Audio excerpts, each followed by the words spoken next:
Iya, iya, sore. Mudah-mudahan masih ada waktu ya. Nah, tadi saya dengarkan bicara tentang konsep logos dari perspektif Yunani. Biasanya kan merujuk pada himne Plato. Kalau saya boleh tahu itu sumbernya ada enggak? Saya tuh penasaran. Gimana? Saya penasaran sumber statement bahwa Yohanes 1 ayat 1 itu adalah himne Plato itu dari mana? Saya mau baca gitu.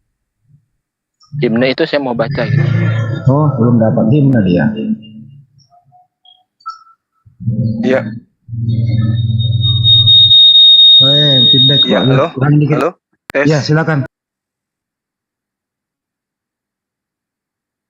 Silakan Mbak Juma. Oke. Jadi kalau kita berbicara mengenai logos, ya, logos itu kan boleh dikatakan sebagai sesuatu yang kemudian sangat erat kaitannya dengan apa yang menjadi mitos-mitos yang kemudian menjadi penguat di dalam ilmu filsafat, kan gitu ya. Nah, terkait dengan pemahaman itu, ya kita tidak bisa meragukan bahwa logos ini sendiri adalah konsep yang diajarkan oleh Plato. Bagaimana kemudian logos adalah theos yang memang sepanjang sejarah itu selalu menjadi topik bahan diskusi di kalangan para teologi Kristen itu sendiri.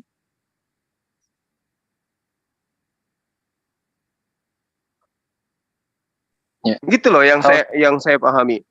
Ya. Setahu saya Plato itu membahas tentang dunia ide dan dunia materi. Dia tidak bahas tentang logos. Makanya ya, kita harus memahami dulu sumbernya itu dari mana sampai ada tercetus himne Plato, himne Platon. Ya, karena kalau yang saya pahami ada filsafat Plato, ada filsafat Neoplatonisme. Itu dua filsafat yang berbeda.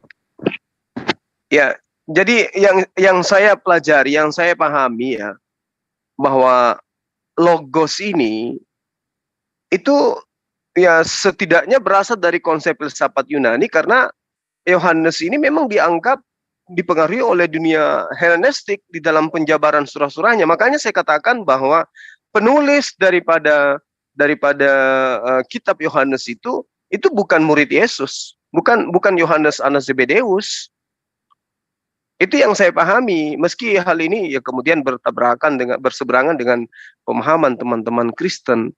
Tapi kalau kita mengurai secara data, tidak ada sedikit pun tulisan selain daripada tulisan yang ditorehkan oleh orang yang kemudian menuliskan kitab Yohanes itu, yang mengatakan Yesus pernah berkata kalau dia itu adalah firman. Bahkan kalau kita melihat di dalam Matius 4 nomor 4, ternyata Yesus menguraikan bahwa semua manusia itu tadinya berasal dari firman. Semua manusia itu tadinya berasal dari diri Allah, berasal dari keluar dari Allah, dan itulah firman itu sendiri. Nah, kalau konsep logos, kenapa kemudian dihubungkan dengan filsafat? Karena pemahaman Yunani tentang logos ini adalah penjelmaan dari sang dewa yang kemudian nusul menjadi perantara dengan manusia. Yaitu analisa sederhana saya kayak begitu.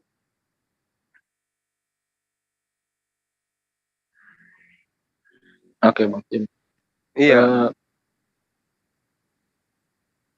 Cuman gimana ya?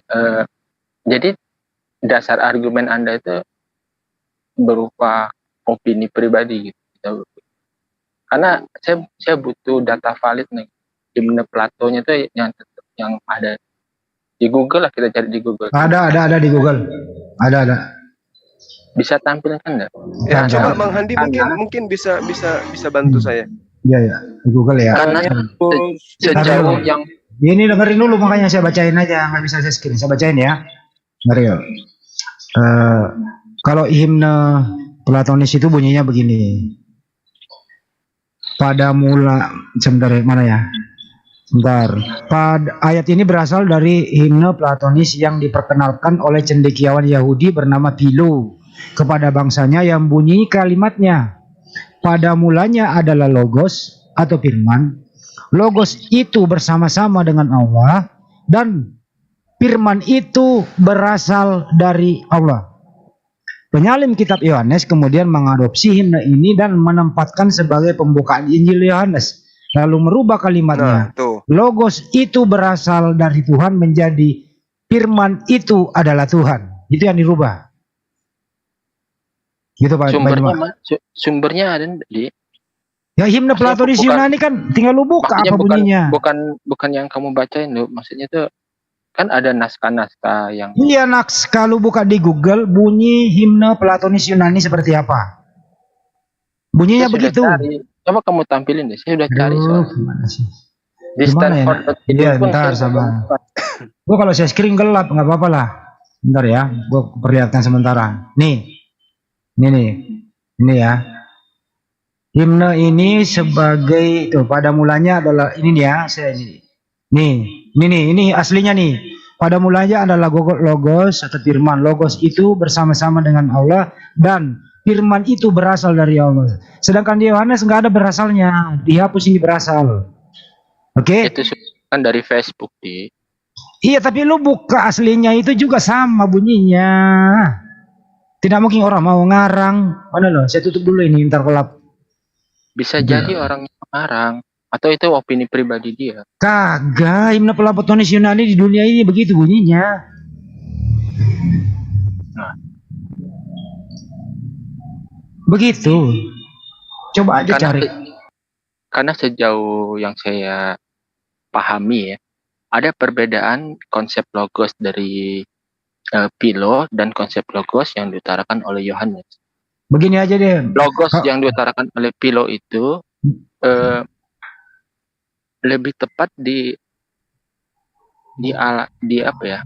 Begini aja, kalau memang Yohanes 1 pasal 1 itu bukan diadopsi dari sana, Anda jelaskan kepada kami, Bang Juma juga, semua teman-teman di sini mau mendengarkan sumber pembukaan Yohanes itu dari mana? Dari mana Yohanes memperoleh ilmu terus menulis itu? Ya itu aja supaya Anda membantah himne Platonis itu. Silakan.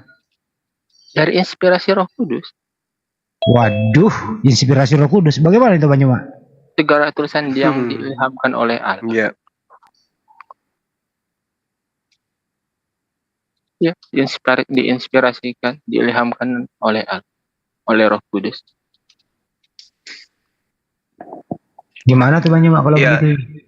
Ya, jadi gini, kalau sahabat saya mengatakan bahwa itu adalah inspirasi, maka tentu kita akan bertanya-tanya ini. Kalau itu adalah inspirasi yang kemudian diilhamkan dari Tuhan, lalu Yesusnya dikemanakan? Kenapa bukan Yesus yang berkata yang dia adalah logos, yang dia adalah firman itu sendiri? Yesus sendiri mengatakan bahwa aku datang dan keluar dari Allah, exergomai, spread out. Ya, keluar. Terus? Kalau kita berdasarkan dalil akli, selain firman, selain perkataan, selain kalimat tulah, selain kalam, apalagi yang keluar dari Tuhan? Tidak ada kan? Iya. Itu sebabnya dalam perspektif Kristen, Yesus itu adalah inkarnasi dari kalamullah, dari kalam nafsi. Nah, sejauh yang saya tahu, konsep logos dalam perspektif Philo itu justru mirip dengan konsep kalam dalam perspektif Islam. Kenapa? Karena konsep logos dalam perspektif Philo itu dia tidak berpribadi. Tetapi konsep logos dalam perspektif Yohanes dia berpribadi. Nah, apakah kalam dalam perspektif Islam itu berpribadi? Jawabannya tidak. Dia adalah sifat Allah. Benar kan, Pak? Ya, apakah Yesus itu sifat? Konsep logos dalam perspektif Philo itu justru lebih mendekati konsep kalam dalam perspektif Islam menurut saya.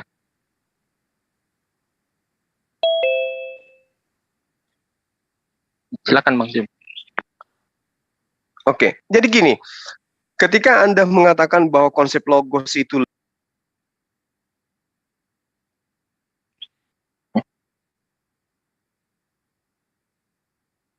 Maaf, Bang Zuma ke-mute kali ya? Kemiut Bang Juma, kemiut sendiri tuh. Bang Juma kemiut sendiri. Bang Juma kemiut sendiri tuh. Makasih. Bang Juma, kemiut Bang Juma. Kemiut.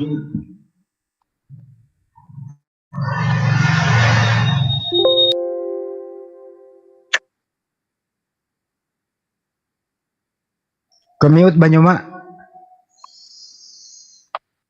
Kemiut. Ya, itu aja Mas Daniel ditanggapi aja. Ya itu kebuka tuh. Itu Silakan. suara saya nggak kedengaran ya Bang? Iya kemiut tadi, kemiut sendiri. Bukan ke-mute, ada telepon masuk. Oh, ada telepon masuk. Ya udah diulang lagi lah. Iya. Jadi kalau di dalam konsep kami umat Islam itu, Al-Quran itu buku, Al-Quran itu buku, Al-Quran itu tinta, Al-Quran itu kertas, dan bukan Tuhan. Nah, kalau berbicara mengenai kalam nafsi, nah itulah yang menjadi kalam nafsi itu adalah sumbernya, yaitu Allah yang kemudian menusulkan wahyunya lalu kemudian dibukukan. Yang dibukukan ini adalah adalah makhluk.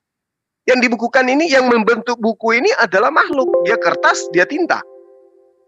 Nah, berbeda dengan Kristen. Kami tidak pernah menyembah Al-Quran.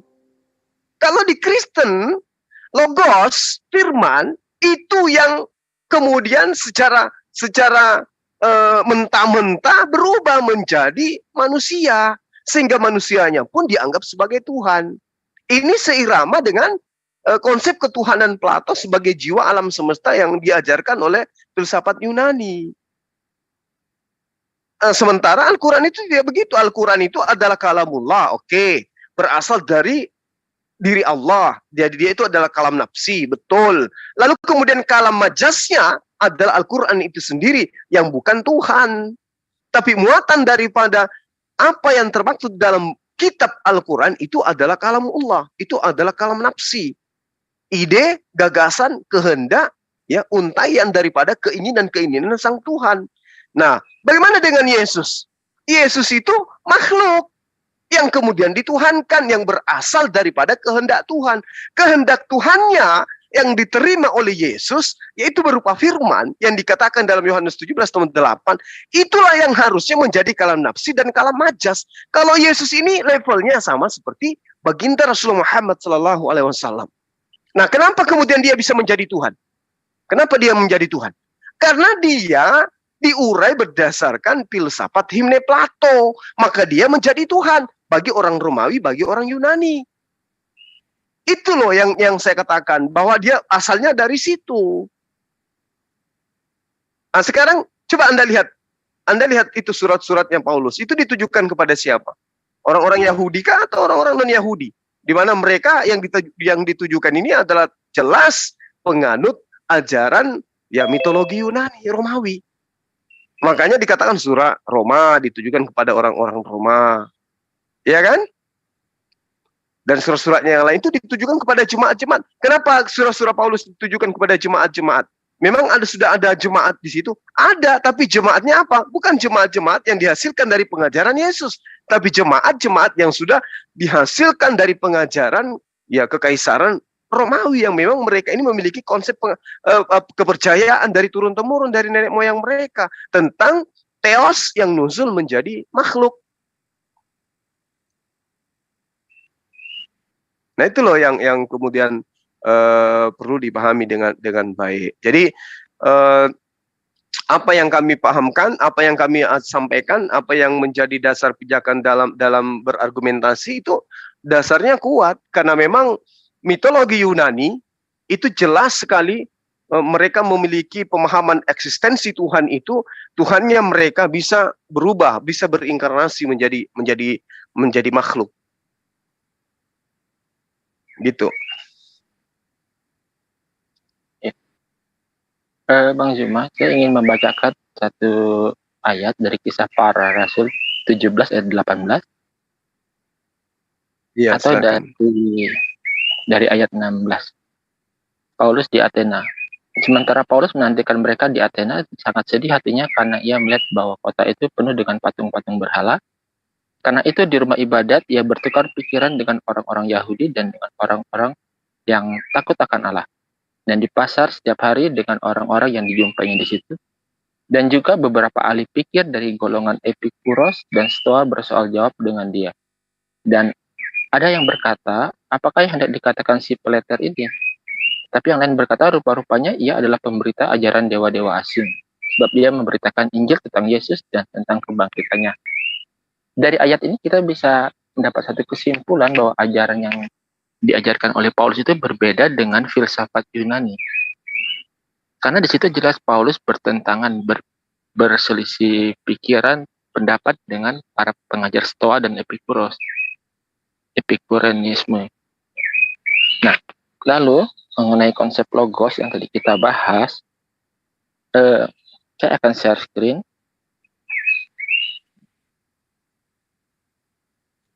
Nah, ini yang dari kemarin saya share screen di Zoom ini.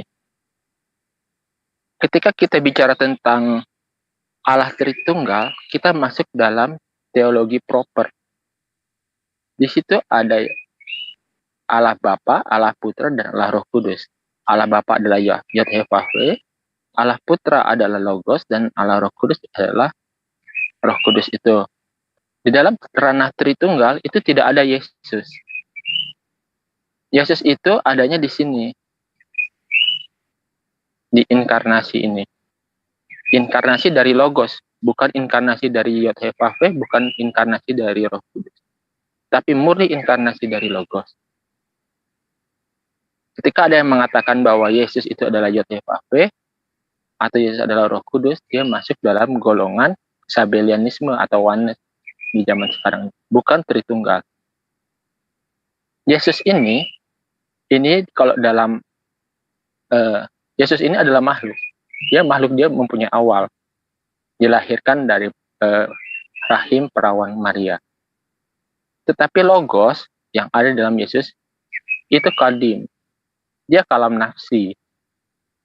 Proses inkarnasi Logos dan menjadi Yesus Kristus, itu yang tadi Bang Zuma bahas dengan Pak Agung itu. Ada kalam lafsi, ada firman, ada perkataan, ada titah, ada kun. Jadilah Maria itu hamil, maka hamillah Maria. Nah, makanya saya sering bingung ketika mendengar ada rekan-rekan dari pihak Muslim itu membahas Tritunggal, tapi ngomongnya tentang Yesus.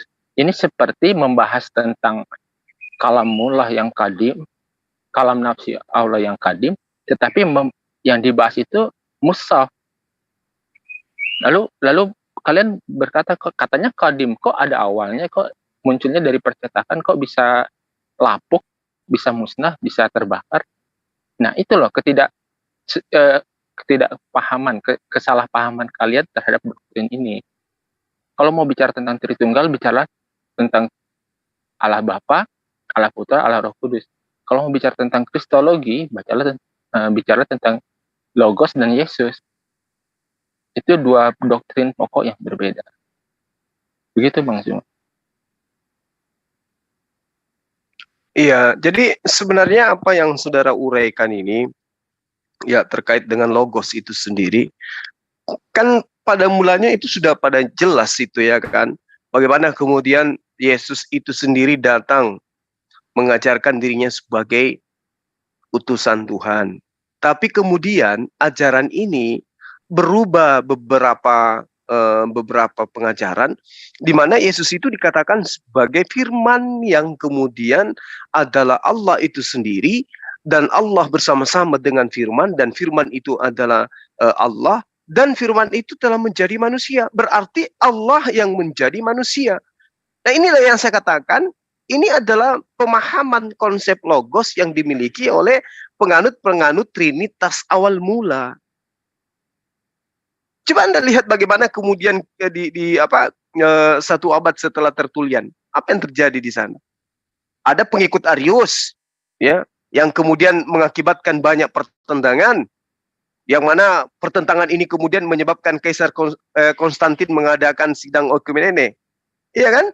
Lalu kemudian dalam sejarah itu mempersatukan kemudian beberapa pemahaman-pemahaman, di mana pemahaman ini itu tidak terlepas daripada pemahaman Yunani yang mereka amalkan, yang mereka ajarkan dan mereka sampaikan kepada pengikut-pengikutnya di dalam beragama dan memiliki suatu kepercayaan tentang Tuhan, tentang dewa. Seperti misalnya bagaimana kita melihat pandangan Athanasius. Itu berakar dari mana? Berakar dari Trinitas. Trinitas yang seperti apa? Trinitas yang memang sudah dipahami, yang diajarkan sejak zaman kuno. Berarti sumbernya adalah filsafat kan? Arahnya ke sana kan? Nah, sementara Yesus pernah tidak mengajarkan itu? Tidak. Yohanes 1 nomor 1 itu tidak ada pengesahan daripada Yesus bahwa dia itu adalah firman. Yang ada kemudian adalah Yesus penerima firman, Yesus penyampai firman. Bahkan dia mengatakan, aku datang bukan atas kehendakku sendiri. Lalu kemana yang tadi? Yohanes 1 nomor 1. Pada mulanya adalah firman, firman itu bersama-sama dengan Allah, firman itu adalah Allah. Tapi ternyata setelah menjadi manusia dia mengatakan, aku datang bukan atas kehendakku sendiri. Berarti yang datang menjadi manusia itu bukan sang firman. Tapi kalau dalam pemahaman Kristen dan juga pemahaman pemahaman daripada filsafat Yunani kuno, dalam hal ini adalah konsep logos, itu jelas sekali mengatakan dewa mereka yang kemudian nusul menjadi manusia. Ini yang saya katakan bahwa ya, pemahaman ini asalnya dari sana. Ya kalau Anda mengatakan tidak, ya faktanya kan jelas. Yesus itu tampil sebagai anak Tuhan di dalam konsep agama Anda. Apakah dia anut oleh kekaisaran Romawi sebelum kekristenan ini dijadikan sebagai agama sah di dalam kerajaan? Iya, dia anut, Pak. Kita kenal Trinitas ya kan?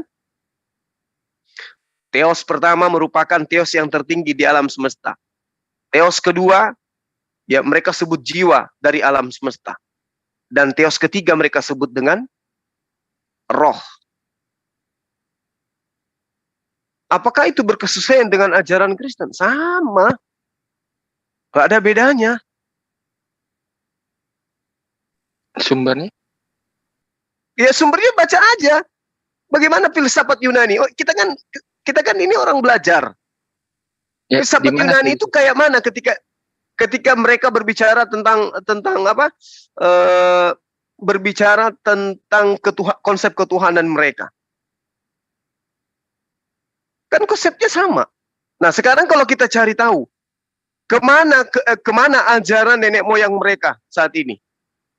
Kemana ajaran kekaisaran Romawi di mana kita tahu Antioquia, ya, Antioquia adalah pusat kepercayaan di mana mereka telah menuhankan roh-roh, mereka menuhankan dewa-dewa. Setelah Kristen menjadi agama resmi, kemana kepercayaan dewa-dewa mereka? Menyatu dengan ajaran Kristen.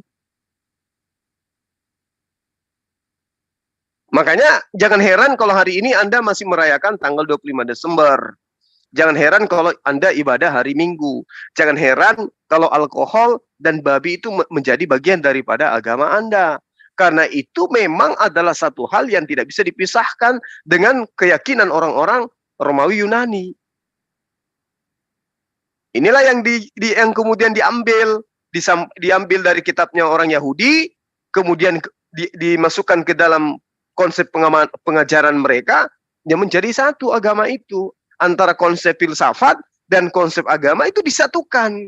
Makanya agama Anda itu berbau ke Yunani-Yunanian. Coba Anda sadari bagaimana kalau Natal. Ada pohon Natal, ada ini, ada itu. Itu dari mana asal semua itu? Nah itu loh yang ingin saya sampaikan kepada saudara. Tapi kalau kita berbicara terkait dengan ajaran Yesus sendiri yang murni, jelas pasti orang itu akan minimal menjadi praktis Yudaisme. Apa itu? Bahwa Tuhan tidak pernah datang dalam rupa makhluk. Tuhan tidak pernah nusul menjadi manusia. Tuhan tidak pernah datang dalam rupa burung merpati. Itu kalau konsep Yudaisme, konsep yang diajarkan oleh para nabi termasuk Yesus kepada Bani Israel. Nah, karena itulah kemudian Kenapa orang-orang Yahudi ini tidak menjadi Kristen, tidak menjadi pelopor kekristenan? Kenapa yang datang ke Indonesia justru orang Barat yang mengajarkan ketika penjajahan mereka menjadi tumpangan? Kenapa bukan orang Yahudi yang datang mengajarkan kekristenan? Karena konsep kekristenan itu ya bukan asalnya dari Yahudi, tapi pengajar utamanya adalah mereka ahli kitab yang kemudian menghadiahkan ajaran itu kepada orang non-Yahudi.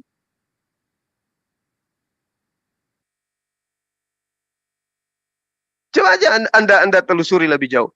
Kok lebih banyak ajaran Hinduisme, ajaran-ajaran Trinitas, ajaran-ajaran Trimurti, ya, kok lebih banyak berkesamaan dengan Kristen? Konsep Bapa, Anak, dan Roh itu kok sudah dipahami, ya, Brahma, kemudian Arjuna, kemudian Siwa. Kok ada yang kayak begitu? Semuanya kok ada kesamaan gitu loh. Nah, itulah yang kubilang bahwa Yesus hanyalah sebagai utusan Tuhan. Dan dia bukan bagian daripada pribadi Tuhan itu sendiri. Nah, sementara di Kristen, Yesus itu satu hakikat dengan Tuhan. Berarti, apa bedanya dengan konsep-konsep seperti Brahma, Arjuna, Siwa? Apa bedanya dengan itu? Pedon, kemudian Hercules, Horus, apa bedanya dengan konsep-konsep itu? Kan nggak ada. Nah, tapi kalau kita teropong ajaran Yesus sendiri, dia hanya utusan. Hidup kekal itu adalah mereka mengenal aku, yang mereka mengenal engkau satu-satunya Allah yang benar, dan mengenal aku sebagai utusan. Nah, sebagai utusan tidak mungkin dia Tuhan itu sendiri. Kan itu poinnya. Saya kira begitu, Bang Handi. Mungkin ada teman-teman kita dari narasumber lain yang memiliki pemahaman yang lebih mendalam tentang hal ini. Kita persilahkan kepada sahabat kita di mana Saudara Daniel mungkin bisa melanjutkan dengan teman-teman yang ada. Saya lagi di kantor ini, Bang, dan saya dialog dari pagi. Saya rasa pemahaman teman-teman yang lain itu lebih mendetail daripada apa yang saya jelaskan. Silakan. Oke, makasih Bang Juma. Bang Juma, selamat. Ya lanjut, Mas Daniel. Nanti lanjutkan Ustaz Tata ada, Dr. Usema ada. Lanjut, apalagi Mas Daniel yang kira-kira yang mau ditanyakan? Ya, saya hanya menyayangkan sih dari tadi berdiskusi dengan argumen-argumen, tetapi tidak ada dasar akademisnya gitu. Filsafat itu sebenarnya adalah respon dari manusia untuk membuang hal-hal yang bersifat keagamaan, tahayul-tahayul. Gitu. Oke. Jadi menurut Orang Anda yang pertama kali berfilsafat itu namanya Thales. Oke. Itu orang-orang silakan, Man. Bro Daniel, filsafat itu sederajat enggak dengan firman Tuhan? Oh, enggak, beda. Beda ya. Yang lebih tinggi nilainya yang mana? Tentu saja firman Tuhan wahyu. Ya, oke, baik. Kenapa mesti firman Tuhan yang Anda anggap Yohanes 1 pasal 1 itu? Kenapa bisa hampir sama dengan himne Platonis Yunani? Kok bisa? Bagaimana mungkin saya bisa merespon ini kalau saya belum pernah baca himne Platonis? Waduh, sayang banget. Kalian sendiri pun saya minta dari tadi datanya. Tidak bisa tampilkan. Saya udah cari di Google, di stanford.edu pun saya udah cari. Waduh, masa nggak pernah baca sih?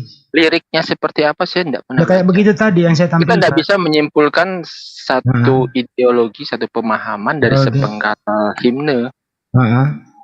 Kita harus baca. Saya kasih nama bukunya ntar ya. Ya coba Bang Wan kasih. Nama bukunya ada. Nama bukunya ada kok. Ibu Rita Wahyu udah membahas itu di sarapan pagi. Betul. Banyak kok. Dan mirip pun bukan berarti sama. Karena kalau mirip pun sama juga, logos dengan kalam itu sama. Menurut mirip, Anda, maksudnya mirip ya. Menurut Anda duluan mana himne Platonis Yunani daripada Yohanes pembukaan itu? Duluan mana menurut Anda? Duluan, kalau benar itu dari Philo, duluan himne Platonis. Oke. Ya Philo mah nggak mungkin bohong. Philo itu siapa sih? Seorang filosof kan, orang Yahudi kan gitu ya. Yahudi Romawi, apa ya. Yunani saya lupa. Dia Tanggal lahirnya pun maupun meninggalnya tidak diketahui. Satu-satunya tanggal yang pasti pada masa hidupnya adalah keanggotaannya dalam kedutaan pada masa Gaius Caligula tahun 39 sebelum Masehi. Dari sini ternyata dia sudah amat tua pada waktu itu, dan berdasarkan dugaan waktunya kurang lebih tahun 20 sebelum Masehi sampai tahun 45 Masehi. Di situ dia. Dari tulisan-tulisannya dapat disimpulkan bahwa sebagai pemimpin masyarakat Yahudi, kebanyakan dari usianya digunakan untuk kewajiban pelayanan umum. Itu ya. Itu Philo itu. Jadi perlu juga siapa Philo gitu loh. Nah, bukunya udah ketemu Bang Wan. Saya dulu pernah baca bukunya sih. Belum nonton baca jika dalam sabar. Kristen itu logos adalah perantara Tuhan yang transenden dengan ciptaan. Bukankah hal yang sama juga ditemukan dalam Islam, bahwa kalam itu adalah perantara antara Tuhan yang transenden dengan ciptaan? Maksudnya apa sih ini? Maksudnya kalam. seluruh ciptaan itu bisa ada karena kalam, karena Tuhan. Ya iya, termasuk Yesus. Ya. Artinya apa? Di sini bukankah konsep ini sama, perantara, yang satu kalam, satu logo, cuman beda kata saja. Jadi Terus sedikit barangkali Bu Andi. Ya, silakan Dok. Iya. Jadi saudaraku, kalam itu bukan satu-satunya sifat Allah.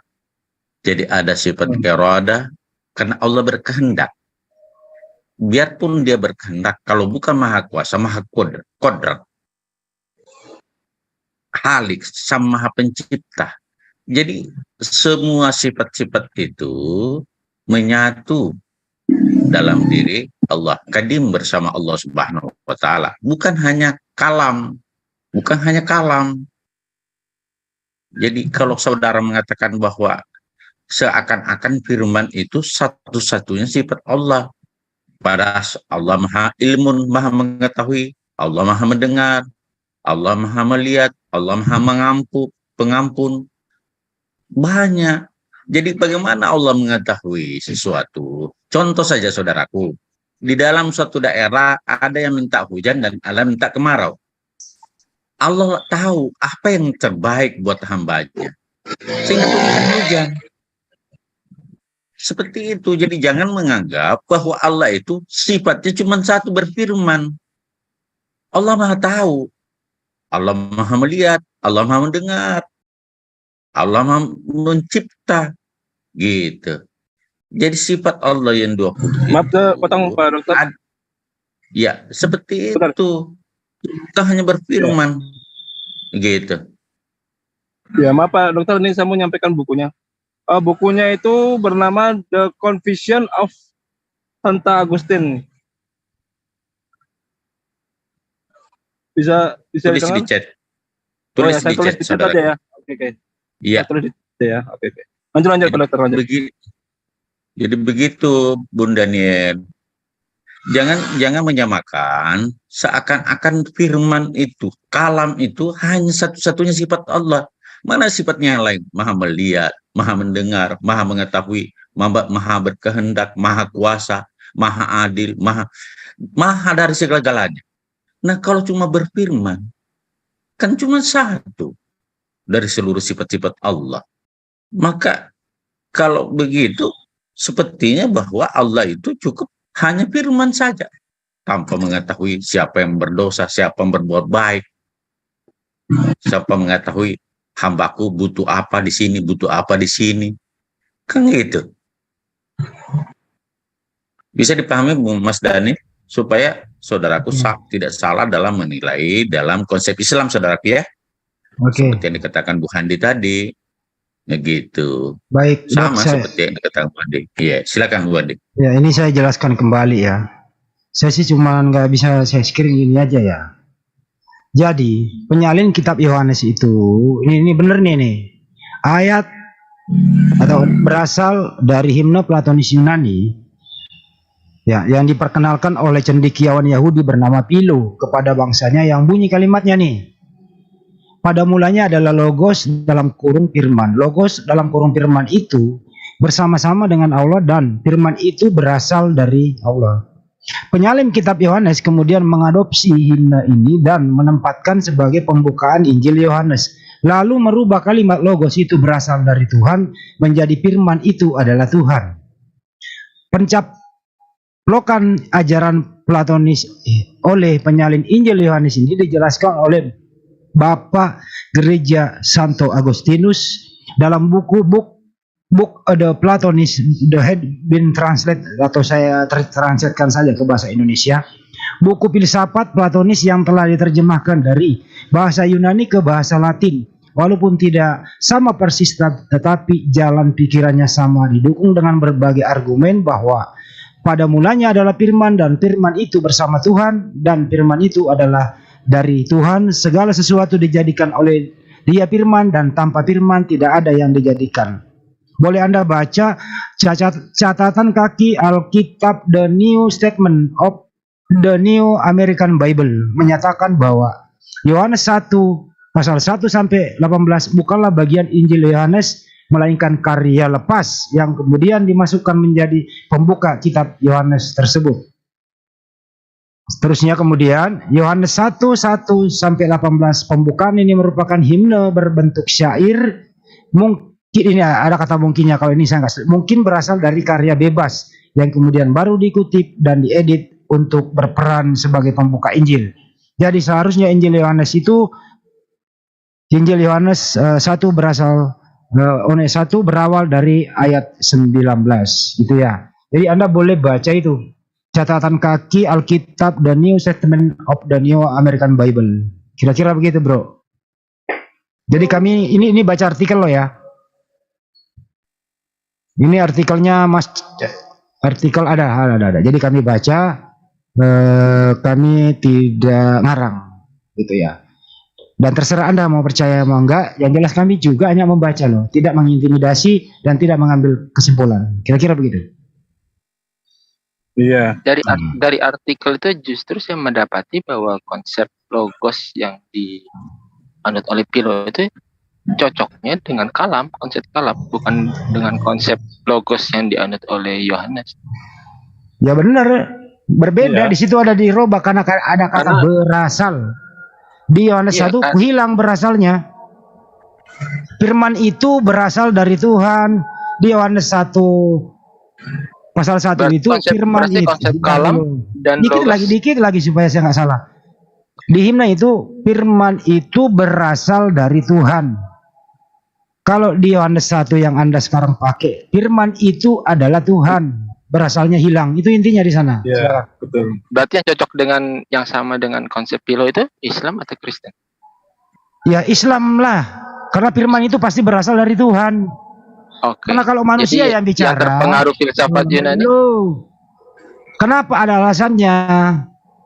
Hanya Sang Pencipta ini berfirman, kalau Nabi bersabda, kalau manusia berkata-kata. Paham ya? Oke, paham. Gitu kira-kira, lanjut. Oke, paham. Berarti yang sesuai dengan konsep logos dalam perspektif Philo ya konsep kalam dalam perspektif Islam. Ya iya.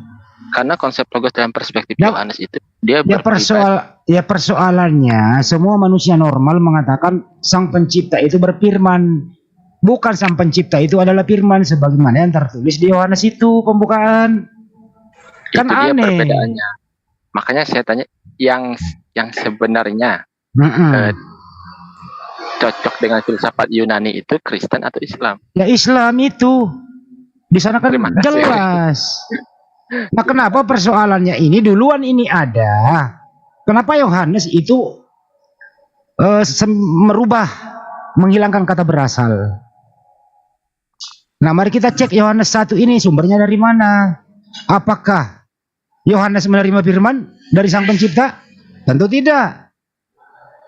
Apakah Yesus yang ngajari Yohanes? Tentu tidak. Dari mana sumber datangnya berita ini sebagai pembukaan? Siapa kira-kira Kristen bisa menjawab ini dengan tuntas? Kenapa ada perubahan signifikan? Dari mana? Dari ilham Roh Kudus. Makanya tadi saya katakan kan, Roh Kudus Eh, mengilhami sebentar.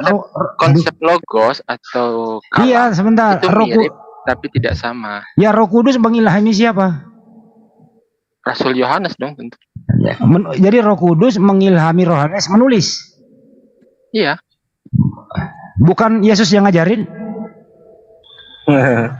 Sebentar, bukan Yesus yang ngajarin. Yesus juga. Yesus melalui Roh Kudus. Yesus waktu itu di mana posisi? Sudah di surga. Bagaimana ceritanya? Nah, itu kan ada ayatnya di. Nah, bagaimana ceritanya? Yesus sudah terangkat ke surga. Terus kemudian Yesus mengilhami bersama Roh Kudus. Terus Allah Bapa bagaimana ceritanya? Enggak ikut andil juga? Andil. Ceritanya bagaimana? Andil. Ini kan aneh, bro. Coba bayangkan deh. Ditelaah Allah Bapa itu kan pemilik kehendak kan. Dia berkehendak. Nah, Yesus pelaksana. Allah Bapa berkehendak, Yesus melaksana, terus Roh Kudus menyampaikan ke Yohanes untuk nulis. Betul. Karena proses pewahyuan itu sebenarnya adalah proses tunggal dari Allah Tritunggal. Nyambung nggak tuh bro urusannya tuh? Nyambung ya? Nyambung dong. Ingat ordo. Oke. Apakah semua yang tertulis di Bible seperti itu caranya? Iya pasti. Lukas bagaimana nasibnya? Nggak begitu caranya Lukas? Lukas meneliti kok.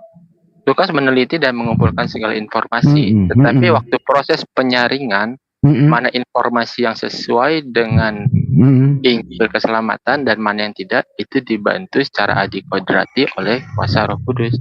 Roh Kudus juga. Baik. Betul. Waktu Paulus dalam penjara bagaimana ceritanya dapat? Roh Kudus juga masuk penjara?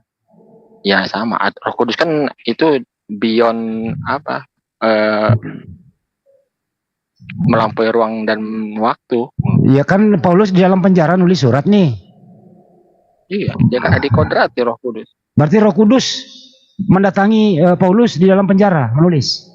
Secara inspirasi. Ya iya, inspirasi kan Roh Kudus ada di situ. Sedangkan fisiknya dia ada di dalam penjara kan gitu.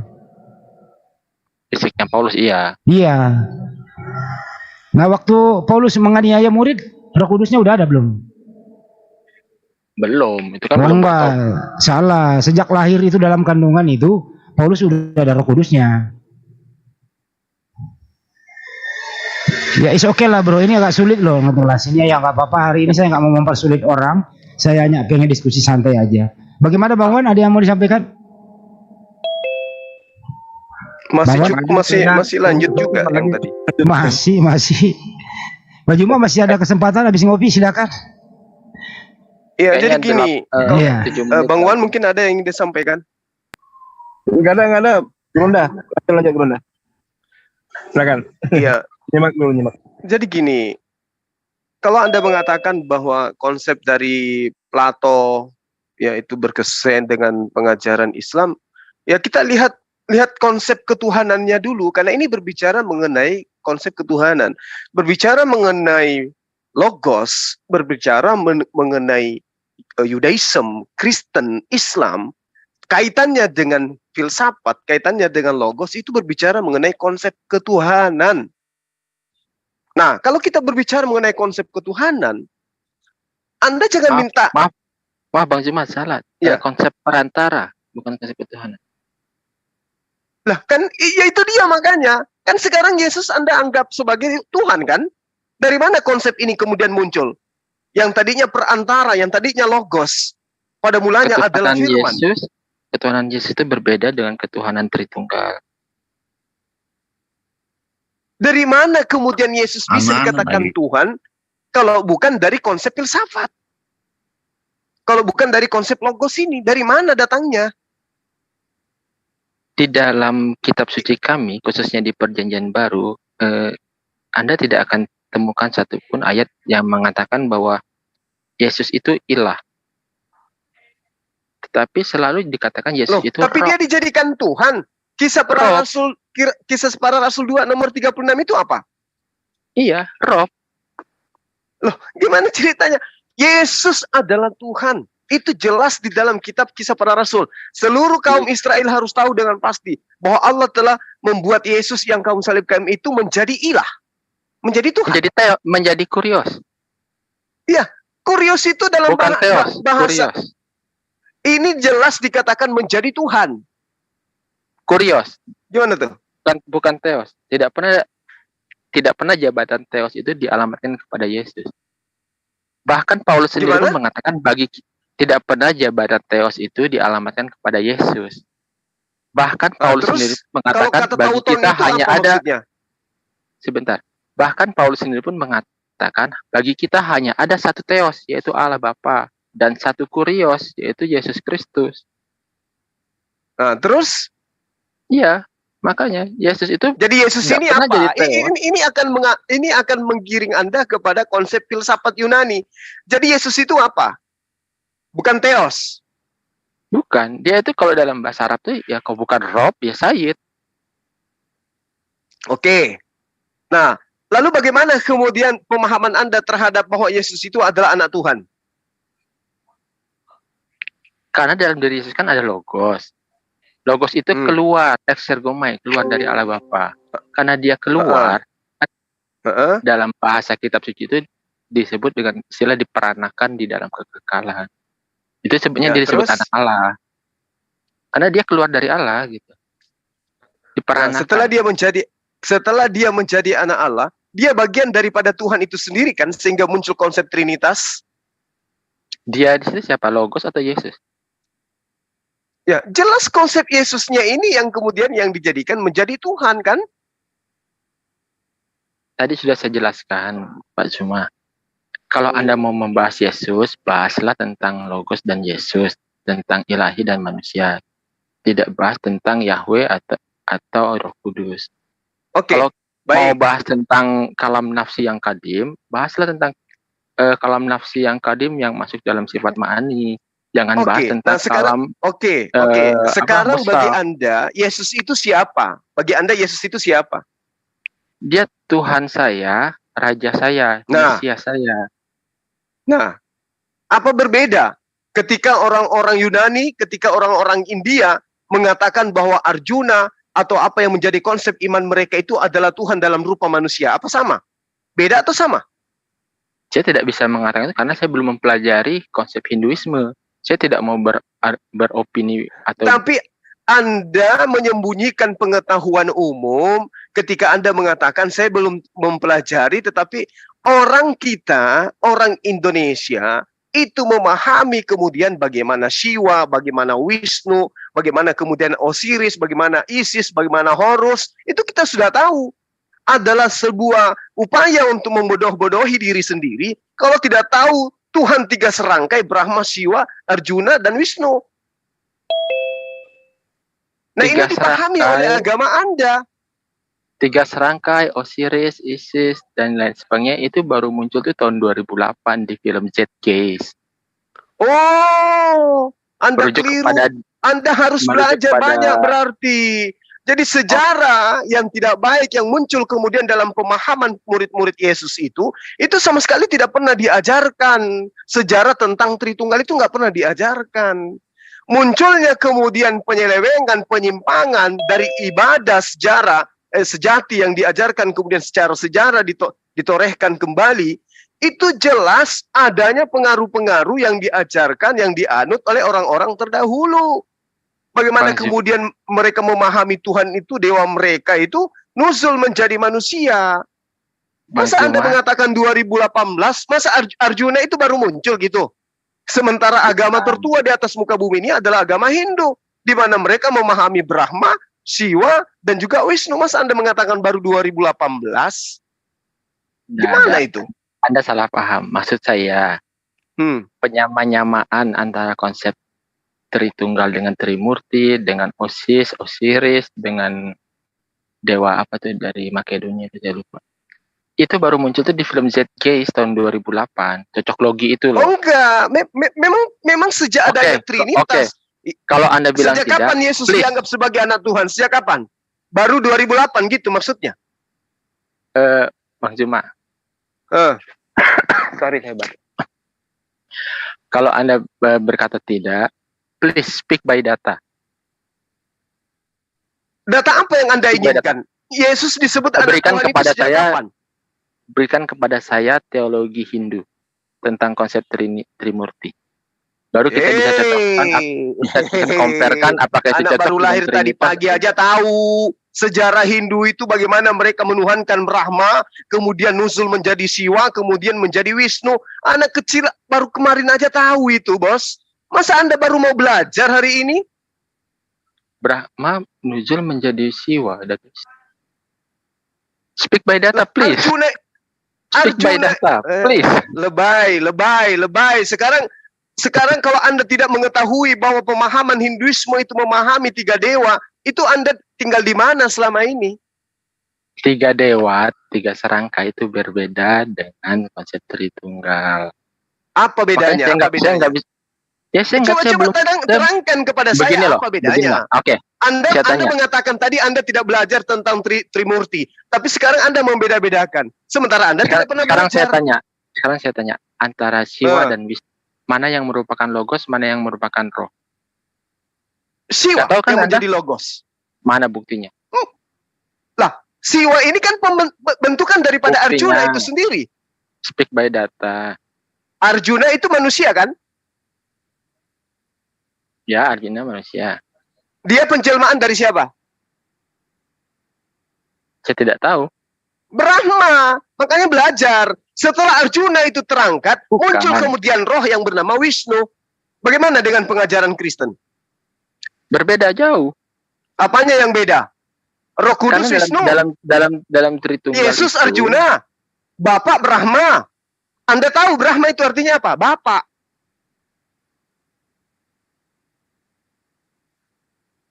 Oke, daripada Anda beropini, lebih baik tampilkan datanya, ajaran Hindu. Anda yang menampilkan data yang mengatakan bahwa berbeda. Coba tampilkan data kepada saya bahwa Brahma. Anda yang bawa Trimurti.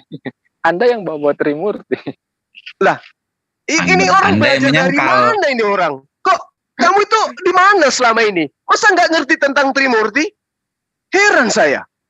Yang satu pencipta, yang satu perusak, yang satu pemelihara. Apa hubungannya dengan Tritunggal? Emangnya dalam Tritunggal ada perusak? Yang mana yang perusak di sini? Di antara Brahma, Siwa. Di Brahma, Arjuna dan juga Siwa yang mana perusak? Dalam Trimurti tidak ada Arjuna, Brahma, Siwa, Wisnu. Brahma pencipta, Siwa itu perusak. Wisnu itu pemelihara. Siwa perusak. Di mana data Anda? Coba tunjukkan kepada saya. Tunjukkan kepada saya coba datanya di mana itu?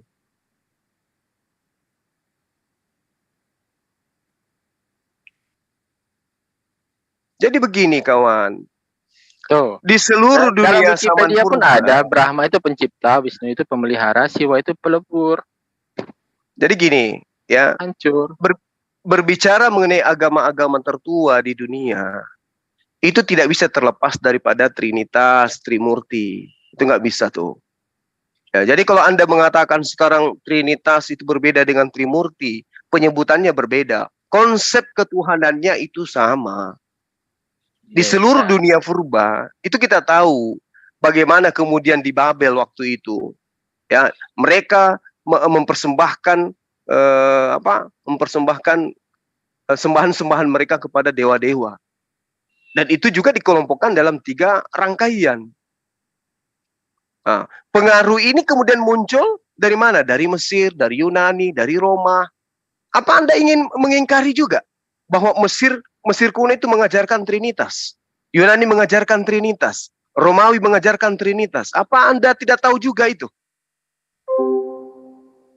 Tertinggal bangsa Mesir siapa sih? Saya baru dengar. Nah, itu dia makanya aku bilang, Anda memang susah memang kalau orang sudah di langit pembahasannya, sementara Trinitas yang diajarkan oleh agama-agama yang lain itu Anda nggak tahu. Jangan ad hominem gitu dong. Saya belum pernah dengar ada Tritunggal dalam bangsa Mesir. Saya tahu Sebek, saya tahu Osiris, saya tahu Isis. Saya tahu Ra, Amon-Ra. Tapi Trinitas saya belum pernah dengar. Anda tahu Sebek enggak? Gimana? Tahu Sebek? Tahu Anubis? Iya tahu. Apa? Mereka Simbolnya adalah apa? dewa-dewa sembahan. Simbolnya apa, Sebek? Ya, Nah, banyak simbolnya. Ada yang berbentuk burung, apa? ada yang berbentuk ikan, ada yang Salah, berbentuk Sebek manusia, simbolnya ada yang berbentuk buaya. singa, dan seterusnya. Sebek simbolnya buaya. Ya, Siapa itu yang lebih tahu banyak. tentang dewa-dewa Mesir? Saya Salib, atau Anda? salib aja tadinya itu bentuknya ikan loh, bukan Kristen Saya pertama tahu. itu salib itu Saya tahu bentuk ikan. Iktus, Yesus Kristus Theos Kurios Soter. Saya tahu. Sekarang jawab aja, kenapa ajaran-ajaran pagan itu memiliki 3 sembahan sama seperti Kristen? Kenapa? Yang mana saya tahu? Ya makanya kalau nggak tahu nggak usah so tahu. Zoroaster aja, Azura Mazda monoteis kok. Jadi gini, biar Anda sedikit punya catatan-catatan keilmuan lain kali kalau berdebat. Yang dianggap Tuhan di dalam yang dianggap Tuhan, ya, yang dianggap Tuhan atau dewa itu Yesus sembahannya orang Kristen. Mitra itu juga sembahannya orang Persia. Osiris itu sembahannya orang Mesir. Bakus sembahannya orang Yunani. Krishna sembahannya agama Hindu. Dan mereka ini semua adalah makhluk-makhluk yang ditengarai pernah melata seperti manusia di bumi. Yesus tanggal lahirnya tanggal 25 Desember. Mitra 25 Desember. Osiris 25 Desember. Bakus 25 Desember. Krishna 25 Desember. Ada apa kesemuanya ini sama berkesesuaian? Kenapa rupanya? Ada hoax. Terus kemudian kalau kita berbicara mengenai konsep yang mengatakan bahwa dewa-dewa itu lahir tanggal 25. Selain dari ya silakan aja itu. Anda belajar tentang agama tertua di dunia ini. Masa saya harus sajikan Anda seperti anak TK? Mitra itu lahir dari perawan. Nama ibunya adalah Asif. Osiris juga dari perawan. Nama ibunya adalah Naits. Bakus juga lahir dari perawan. Nama ibunya adalah Demeter. Krishna juga perawan. Nama ibunya adalah Dewanti. Loh, mana sumbernya? Ini kasihan kali. Yesus juga berasal dari perawan namanya Maria. Sama di Al-Quran juga begitu. Iya, sama memang. Yesus itu dari perawan. Nah, sekarang di Al-Quran ada nggak dikatakan lahir tanggal 25?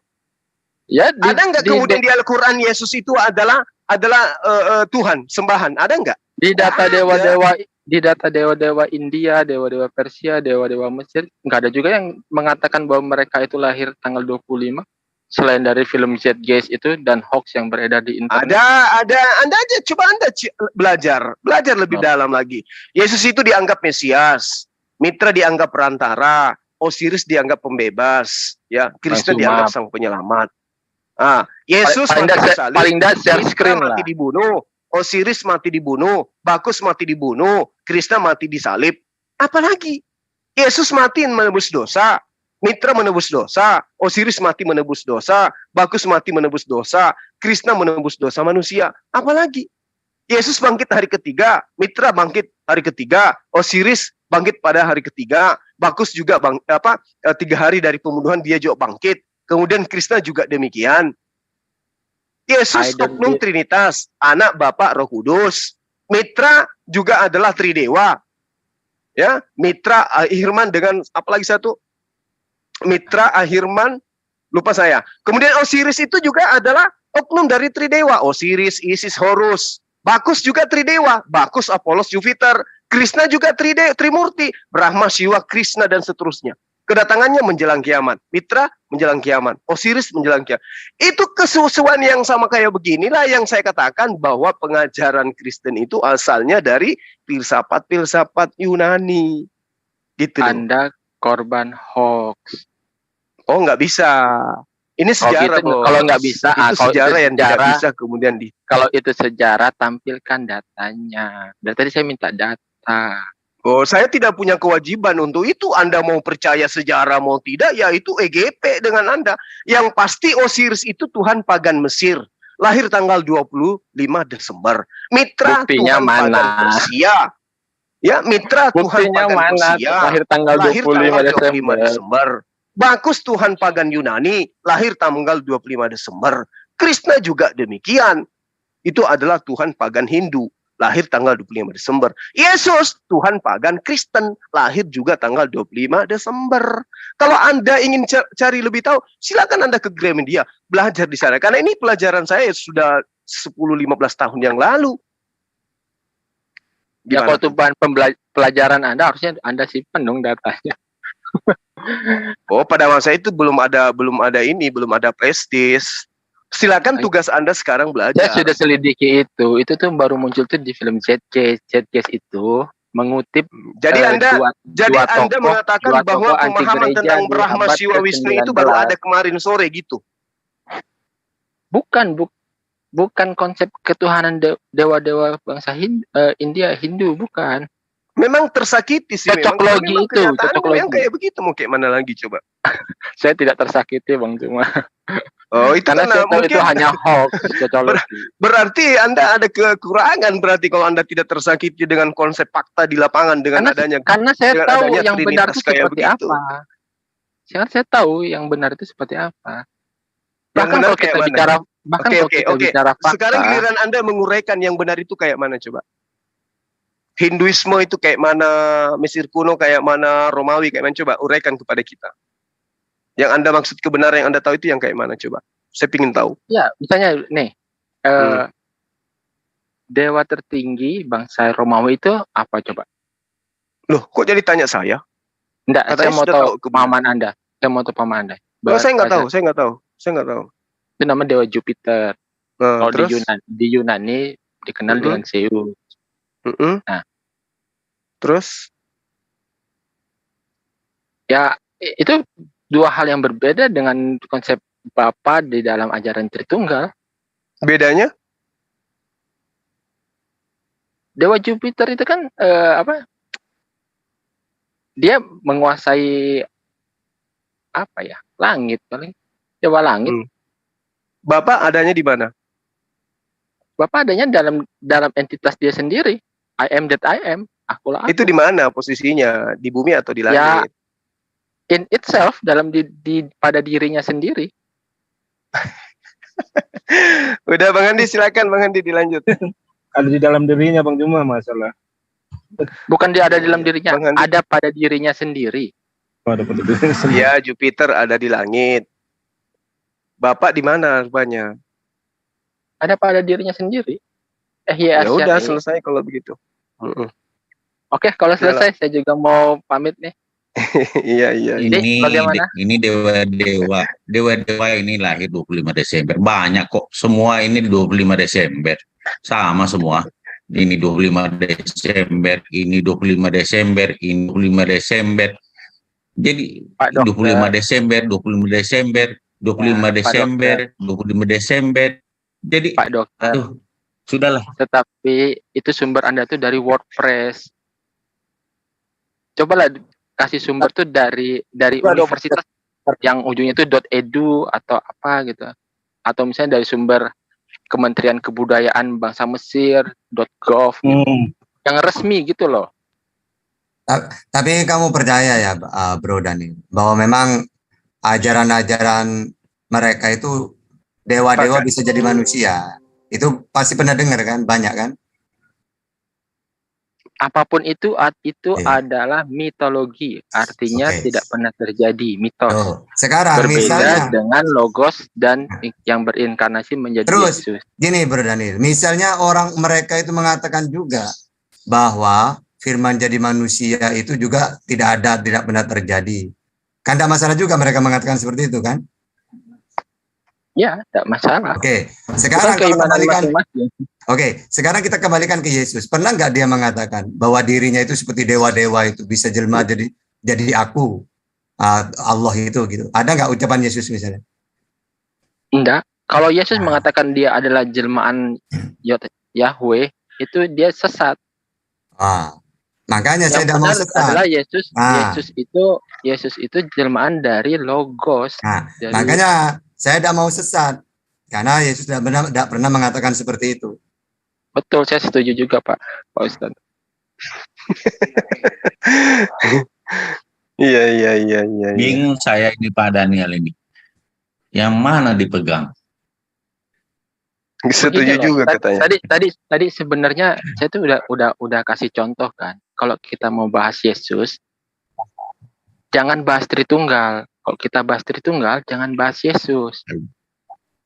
Itu sama seperti kalau kita mau bahas kalam nafsi yang qadim, jangan bahas mushaf Quran. Kalau kita mau bahas mushaf Quran, jangan bahas kalam nafsi yang qadim, walaupun keduanya itu ada hubungannya. Begitu loh. Yang satu kan qadim, ilahi, yang satu kan makhluk. Hadad, baru. Yang mana makhluk? Sama Yesus makhluk. Yesus makhluk. Makhluk. Dia baru ada 2000 tahun yang lalu. Sebenarnya kalau sudah begitu aman, saudaraku, sudah tidak ada perdebatan. Benar itu. Kalau Yesus makhluk, nggak usah dituhankan. Iya, enggak, kalau Yesus makhluk artinya ciptaan, bukan pencipta, kan begitu definisinya. Tadi makhluk kan, itu kan ciptaan. Saya mau nambahkan juga, tadi kan saya katakan bahwa Yesus itu jabatannya itu hanya Rob atau Sayyid. Ya, Yesus. Ya. Nah, tapi saya juga mengimani bahwa Yesus Kristus itu ilahi, tetapi bukan Yesusnya, melainkan Logos. Jadi iman kamu sedikit tentang itu. Logos yang ada di dalam dirinya. On off ini. Ya, hilangkanlah iman yang sedikit itu, ilahi, hilangkanlah itu. Bukan on. Banyaklah bahwa Yesus itu ciptaan, makhluk. Tadi makhluk itu saudaraku adalah ciptaan. Saya share-kan, Ya, Pak. kan? Oke, silakan. Bisa dilihat di layar ya. Logos berinkarnasi di dalam dunia. Logos menambahkan tubuh manusia bernama Yesus. Buset dah. Yesus itu kan firman itu telah menjadi manusia. Bukan firman telah menjadi manusia. Dengerin baik-baik. Dengerin baik. Ya menurut lo kan platonis itu masih pakai lagi. Bukan menurut saya, itu menurut pengakuan. Begini aja. Athanasius. Begini dulu. Anda percaya nggak kalau firman itu berasal dari Tuhan? Ya, percaya. Ya. Anda percaya nggak kalau firman itu adalah Tuhan? Tergantung firman di situ kalam nafsi atau kalam nafsi. Nah, ini dia persoalan kan. Ini. Oke, gini lagi. Karena logos itu selain dari perkataan, dia juga. Ya udah gini aja. Tergantung di situ. Pertanyaan lagi berikutnya ya, gitu ya, Bro ya. Kira-kira ini Bunda Maria hamil gitu ya, lahir Yesus, siapa yang berkehendak? Allah Bapa. Allah Bapa. Cara berkehendaknya seperti apa? Dia berfirman. Apakah firman ini sosok yang menjadi? Dia berfirman dan dia mengutus. Ya, entar dulu.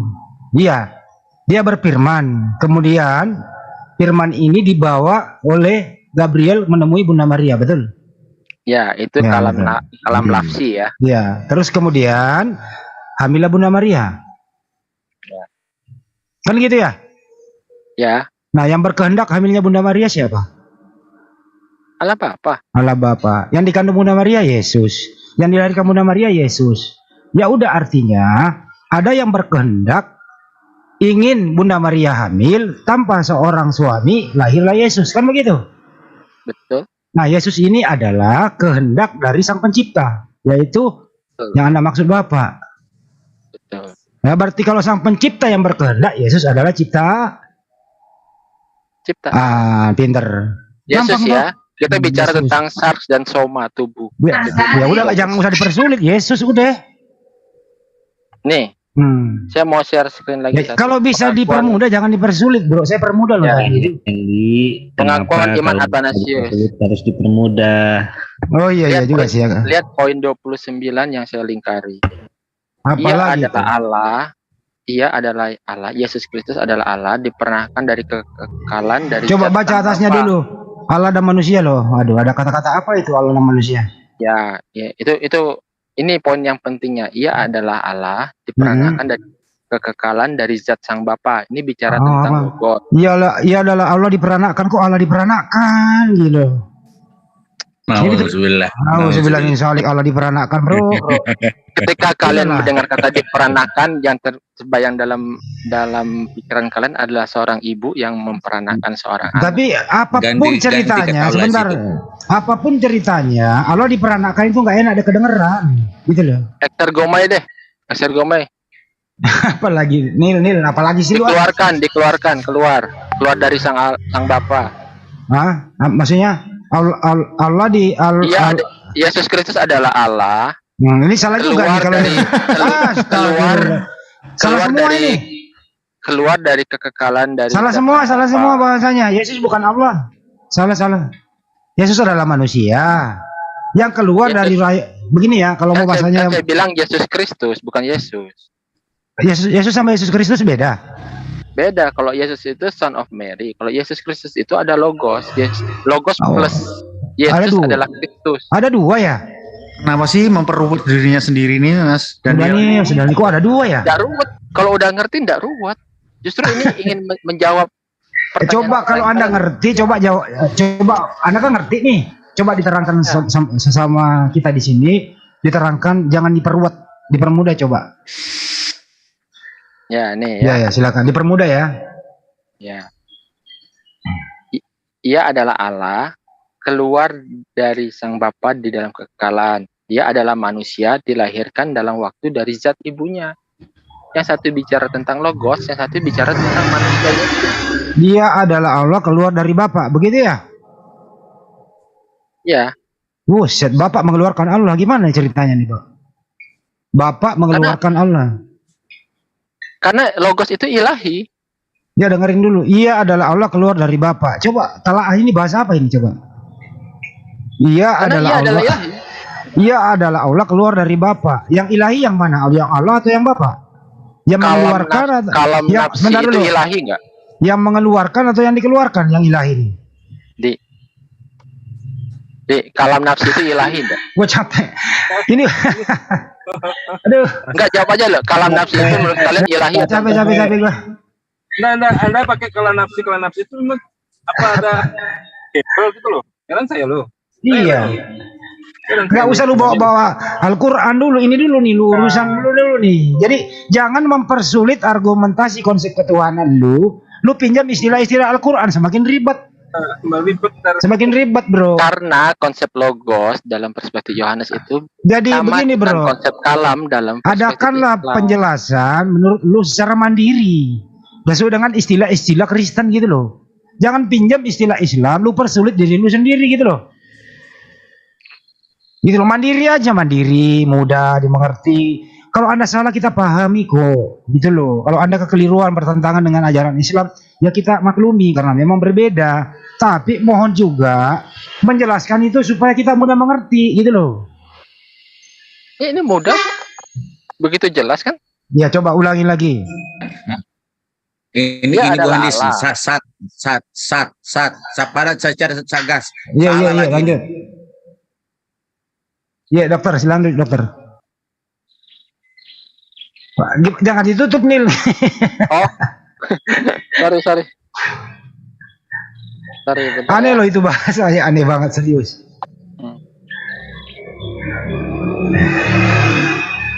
Coba dok baca dok 29 dok. 29. Dokter Rusem baca. Ia adalah Allah. Ia adalah Allah, diperanakkan dari kekekalan dari zat padat, cair, gas, sang Bapa. Jadi Bapa ini gas, cair, dan udara. Bukan, dari esensi. Manusia dilahirkan dalam waktu dari zat ibunya. Waduh, jadi ibunya itu adalah zat padat, cair, dan gas. Bukan Pak Dokter. Zat bukan itu esensi. Sama dengan, bukan sama esensi. Dengan ini zat ini. Aduh, apa ini? Allah yang sempurna, manusia yang sempurna, terdiri dari jiwa yang rasional dan daging manusia. Apa ini? Bingung saya aja ini. Ini terbalik. Para mes sebelum mandi. Ini namanya tulisan tidak mandiri. Serius, ini tulisan nggak mandiri, nggak jelas. Nggak jelas. Serius, nggak mandiri. Nggak. Pak Dokter, zat di situ merujuk kepada esensi, bukan zat. Oh, pakai D di depannya, saudaraku. Ya. Pakai D. Maafkan zat esensi.